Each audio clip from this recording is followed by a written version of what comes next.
पितृपक्ष की पौराणिक कथा। पितृपक्ष की पौराणिक कथा के अनुसार जोगे तथा भोगे दो भाई थे। दोनों अलग अलग रहते थे। जोगे धनी था और भोगे निर्धन। दोनों में परस्पर बड़ा प्रेम था। जोगे की पत्नी को धन का अभिमान था, किंतु भोगे की पत्नी बड़ी सरल हृदय थी। पितृपक्ष आने पर जोगे की पत्नी ने उससे पितरों का श्राद्ध करने के लिए कहा तो जोगे इसे व्यर्थ का कार्य समझकर टालने की चेष्टा करने लगा, किंतु उसकी पत्नी समझाती थी कि यदि ऐसा नहीं करेंगे तो लोग बातें बनाएंगे। फिर उसे अपने मायके वालों को दावत पर बुलाने और अपनी शान दिखाने का यह उचित अवसर लगा। अतः वह बोली, आप शायद मेरी परेशानी की वजह से ऐसा कह रहे हैं, किंतु इसमें मुझे कोई परेशानी नहीं होगी।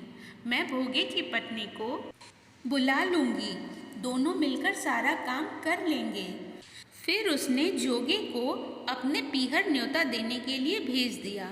दूसरे दिन उसके बुलाने पर भोगे की पत्नी सुबह सवेरे आकर काम में जुट गई। उसने रसोई तैयार की, अनेक पकवान बनाए, फिर सभी काम निपटाकर अपने घर आ गए।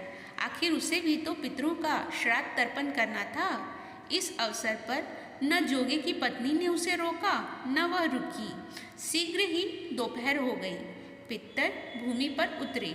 जोगे भोगे के पितर पहले जोगे के यहाँ गए तो क्या देखते हैं कि उसके ससुराल वाले वहाँ भोजन पर जुटे हुए हैं। निराश होकर वे भोगे के यहाँ गए। वहाँ क्या था, मात्र पितरों के नाम पर अगियारी दे दी गई थी। पितरों ने उसकी राख चाटी और भूखे ही नदी के तट पर जा पहुँचे। थोड़ी देर में सारे पितर इकट्ठे हो गए और अपने अपने यहाँ के श्राद्धों की बड़ाई करने लगे। जोगे भोगे के पितरों ने भी अपनी आप बीती सुनाई। फिर वे सोचने लगे, अगर भोगे समर्थ होता तो शायद उन्हें भूखा न रहना पड़ता, मगर भोगे के घर में तो 2 जून की रोटी भी खाने को नहीं थी। यही सब सोचकर उन्हें भोगे पर दया आ गई। अचानक वे सब नाच नाच कर गाने लगे, भोगे के घर धन हो जाए, भोगे के घर धन हो जाए। सांझ होने को हुई। भोगे के बच्चों को कुछ भी खाने को नहीं मिला था। उन्होंने माँ से कहा, भूख लगी है।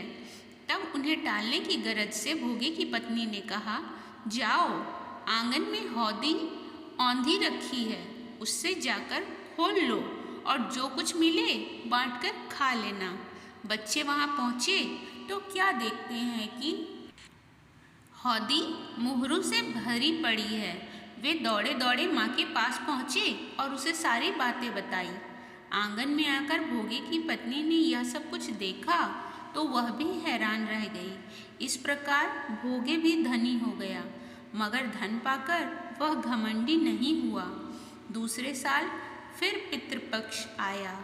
श्राद्ध के दिन भोगे की स्त्री ने 56 प्रकार के व्यंजन बनाए। ब्राह्मणों को बुलाकर श्राद्ध किया, भोजन कराया, दक्षिणा दी। जेठ जेठानी को सोने चांदी के बर्तनों में भोजन कराया। उससे पितर बड़े प्रसन्न और तृप्त हुए।